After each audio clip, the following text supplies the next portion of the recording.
Hi, and welcome to the Modern Persian Food Podcast. We are food bloggers, Beata Arabian, and Beata Nazim Kelly, and we're here to share with you the rich flavors and fresh ingredients of Persian cooking and how to incorporate them into today's modern lifestyles.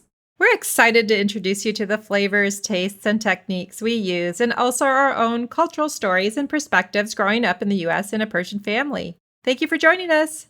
Welcome. This is episode 84. Today we're talking about a single ingredient, and that ingredient of the day is chickpeas, also known as garbanzo beans, and in Farsi, Nokhod. I'm here with co-host Beata. Hi, Beata. Hi there. How's it going? Pretty good, thanks. So, are you ready to take this on, little chickpeas? We're going to talk about the techniques of cooking them, some dishes that you might like to add them to, and we'll touch on the health benefits. What are some dishes that you put chickpeas in, Nokhod, Persian food, and I don't know, maybe beyond?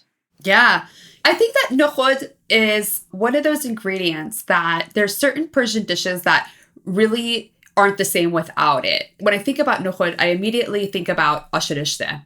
And ash rishte is that beautiful green noodle soup that is hearty. It has a bunch of spinach and herbs in it and beans. And one of the main beans that is in there, like the signature bean, in my opinion, of ash rishte is the garbanzo beans. I sometimes mix up the types of beans that I use, but I will always have garbanzo beans in my ash rishte. And also that I think it plays that type of role in a few other soups as well. The other soup that comes to mind is abgusht. And when you have abgusht, garbanzo beans is one of those beans that for me is the abgusht has to have it. And abgusht is like that really delicious broth-like soup that kind of has a lot of beans and typically made with lamb. Kind of mash the beans and lamb together to kind of get like a gush kubide. So you have like this side of like paste essentially that you have with this beautiful soup that can be flavored with tomatoes or with dried limes or herbs, kind of depending on what region you're coming from. So I think that like soups is kind of like one of the main things that when I think of garbanzo beans or chickpeas, those soups immediately come to mind. Yes. My mom, one of the very best things that she makes is abgusht. And I can't imagine abgusht without garbanzo beans or chickpeas in them. Mm-hmm. I'm with you on that. My mom's always have that. And her abgusht is so delicious. Yeah. Stewed tomatoes, stewed meat, garbanzo beans, potatoes. I think she probably puts a little bit of cinnamon in hers, has a little kick. It's a little sour tart. Oh, I love it. Best abgusht. Yeah, I love abgusht. And then also the ash shole qalamkar. That's one that has a lot of garbanzo beans. And there's a couple other soups too that have the garbanzo beans as well. Mm-hmm. And I put it in a lot of my stews that aren't necessarily Persian. I have a Moroccan stew I often make. Mm-hmm. It's an Instant Pot recipe. It's vegetarian. Moroccan-inspired Persian spices and Moroccan spices can be similar. And my Moroccan soup recipe calls for 2 cans of chickpeas. I also have an okra stew that I make in the Instant Pot that calls for chickpeas. So great for soups. I just use it out of the can and super easy, instantly elevates the nutritional components. Yeah. Are there other things that you use the canned form of chickpeas in? I use it in hummus. Yeah, I actually don't really make hummus, but I think that that's like a great option to use. I also use canned beans for different types of salads. If I'm making a salad or sometimes just like chopping it up with like some tomatoes and making like a little vinaigrette with it. I do enjoy having garbanzo beans and I do use them out of the can probably more often than I cook them from scratch. So when you mentioned that you put chickpeas in your salad, I like to roast them first. I like it to have some texture and crunch, and I'm able to add some spices that way. So I do have a recipe for how to roast them in the oven if you're interested. That is also really easy. One thing to make sure is to, if you're using the canned ones for roasting, is drain and then dry. Dry them and you'll get a crunchier result. So I roast them in the oven or in the air fryer. That sounds fun. I have to do that a little bit more because I do love having kind of like the crunchy garbanzo beans. I've had them in like the restaurants that are seasoned differently or in like a grain bowl or something that does sound good. So just toss them with olive oil, I'm assuming, and then lay them flat in a sheet pan and put your seasoning on it. Yeah, my recipe has steps. It also has a video. It's really easy to follow. So after draining, rinsing, and drying, then there's a step of roasting. And then after the first step of roasting in a 400-degree oven, I then take it out and toss it in olive oil and the spices of my choice, put them back on the sheet pan for another 5 minutes. And worth noting is that, depending on how crunchy you like your roasted chickpeas to be, you can roast them longer if you like the kind that are almost like the kind that you snack on that become really crunchy. Then you just roast them longer, keeping an eye on it, of course, not to burn them in the roasting pan. Yeah. I know some people do like to cook their garbanzo beans from scratch. Let's talk about that for a minute, about how to do that. Okay. Have you done that? Yeah, so you have to actually, if you soak them, it's much better. So you could get the dry beans and then soak them for like 8 to 10 hours or overnight.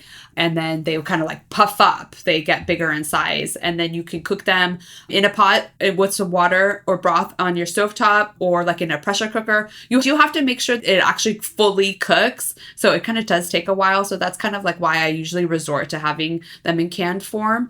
But for people who are like more ambitious or have the time or the desire to cook them from scratch, that's definitely something that people can do. I think I have done that once ever in my 50-some years of life. And it is fun because they puff up a lot. But I do remember that, as with any bean that you're cooking from scratch, and what we mean by that is you buy it dry, in like a bag. It's the dry bean, and you have to, like Beata said, sort of rehydrate it. One thing about doing it that way is it's so much more flavorful. It loses a lot of flavor when you buy beans in a can, but it's just so much easier. Yeah. So also talking about kind of like the roasted ones, there's also, we have little chickpeas, nokhod in Ajeel, which is the Persian trail mix.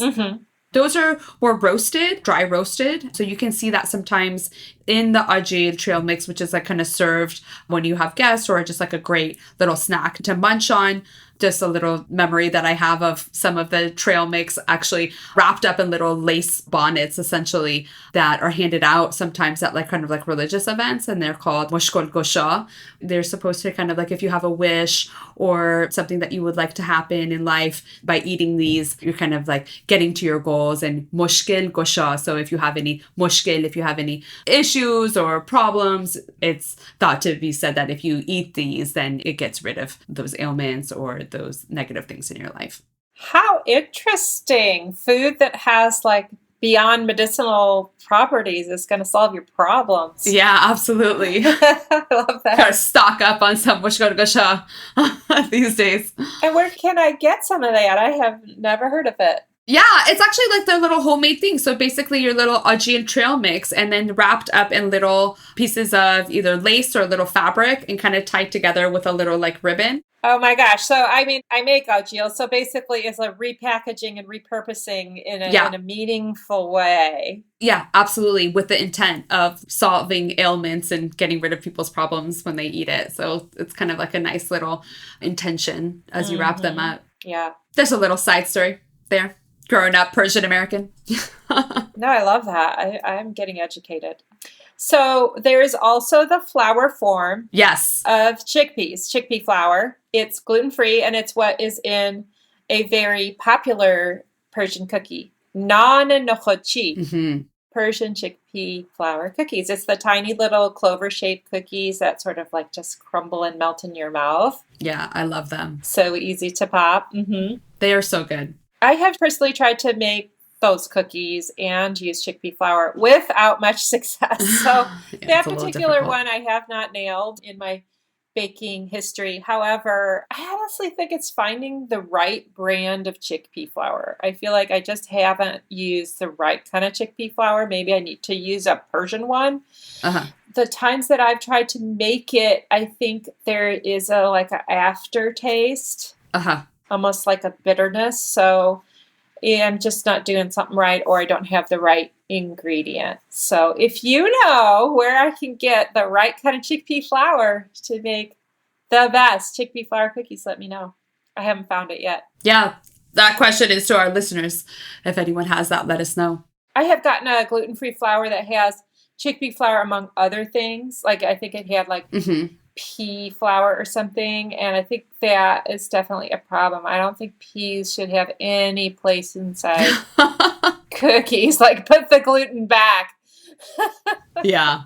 But a good alternative in cooking, if you can't have regular flour, if you need a gluten-free alternative, chickpea flour is a good alternative for people who need that in their lives. Oh, yeah. Nutritious, and when made in the right way, can be very delicious. Yeah. Tell me a little bit about like some of the nutritional facts about chickpeas, coming from your nutritional coaching background.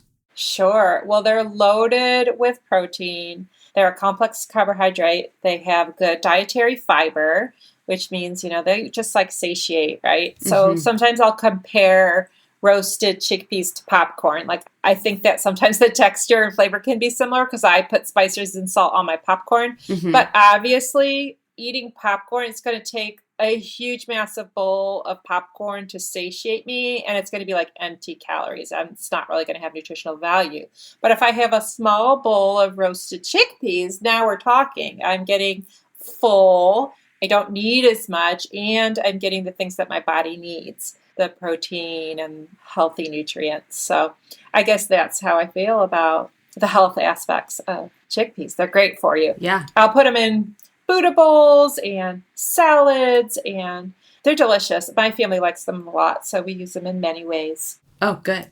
Well, I have a cute and fun Ask the Beats today. It comes from a 7-year-old mini modern Persian food enthusiast, and that is the daughter of my partner, Beata. Beata, your daughter wants to know, how did you make tahdigh? Yeah, so I asked the other day my daughter, Sonia, and I said to her, do you have any questions? We're getting ready for some recording. Do you have a question for Ask the Beats?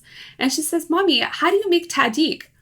So I thought that was kind of fun, and we decided that we're going to go ahead and keep that on as our Ask the Beats for this week because tahdigh is amazing. And I think it's a great opportunity to kind of like talk about tahdigh and break it down that even a 7-year-old can understand.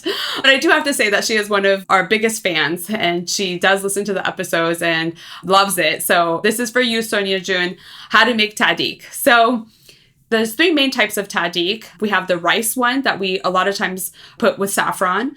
There's a beautiful golden crust of just crunchy rice. There's a bread one, which is Sonia's favorite, is the lavash bread, or you could put a tortilla and get that nice and golden and crunchy. Or a lot of times we do the potato, which is kind of like French fry crust on the bottom of this rice. And so basically, a simplified version of how to make tahdigh is when you are making rice, and the rice is parboiled, you remove that from the pot and you layer down on the bottom of the pot a bunch of oil, a little bit of water, and with like the saffron if you are using it, and you make a flat layer of that and you put the layer of whatever ingredient it is that you're using for your tahdigh. If it's the rice, if it's the tortilla, or if it's the potato. The rice one really is the one that needs a little bit of the water at the bottom, but the other two don't really need too much water. It's really more just like oil. And you layer that down on the bottom of the pot, and then you put on top of it, you layer the rest of the rice that you've par-cooked on top of it. And so in the pot, when you look down, you can't see the tahdigh. You don't know when you just look down what the tahdigh is actually going to look like. But you layer that on top, and you put the lid on, and you put it on low. And once the pot steams up, you remove the lid and you put a layer of either paper towel or a tea towel, and you put the lid back on, and you're very careful not to have any overhang so it doesn't catch on fire. And you let it kind of cook on low like that until it's done. Low and slow. Low and slow. And especially with the stovetop that we have now, Sonia June, you have to go very low and slow. And you just let it cook until it's done. And how do you know it's done? That's a really great question, because there is no fast rule to know when it's done.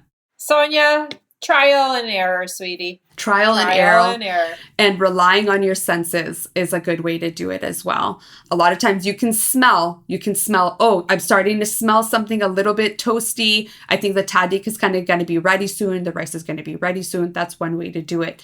I a lot of times get the pot and lift the pot and shake the pot a little bit side to side. And you can kind of hear if the tahdigh has formed, because you kind of hear it moving a little bit in the pot. So you're listening and kind of just trying to like use my intuition to know know, is this ready or is this not ready? There's different tricks that people have talked about. Old trick is that Naz Daravian actually told the rest of the world about in her show Taste the Nation with Padma Lakshmi, where she actually tells the secret of actually taking some of your saliva on your finger and dabbing it on the outside of the pot. And if it sizzles up, that means the rice is ready.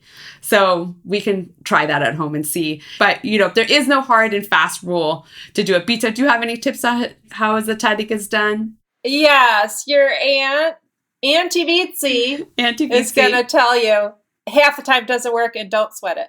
Yeah, exactly. Yeah, many, many times by tahdigh, when I flip it, it flops. Mm-hmm. So don't be discouraged. Yeah, don't be discouraged. Keep trying, trial and error. And I can't wait to hear and see your tahdigh that you do and that you make soon. Yeah, absolutely. So thank you, Sonia Jum, for asking us a great question. And hopefully that's some tips and tricks that our listeners can use when they are making their tahdigh. And if you do make it with the bread, be careful. It does burn quickly. So go really low when you're cooking it. Oh, and don't forget the little tunnels. And you put little tunnels in the rice so the seeds to release. But so many tips. If anyone does want more information on that, we do actually have a specific tahdigh episode as well as a rice episode. And you can definitely find that on our website and on all the major players. So if you want more information. Yes, we will link to our recipes. We will link to our episode where we go all in depth about tahdigh. And if you can't beat a join us. Forward this to a friend that you think would love hearing about modern Persian food. As always, thank you for joining us. Thank you, everybody. Have a great day. Bye. Bye. You've been listening to the Modern Persian Food Podcast with Beata and Beata. Thanks for spending time with us. If you've enjoyed what you heard today, consider telling a friend or giving us a good rating. You can subscribe to our show for free on your favorite podcasting app or find us online at modernpersianfood.com or on Instagram for the recipes and information we talked about today. We'd love to hear your thoughts and see you next time.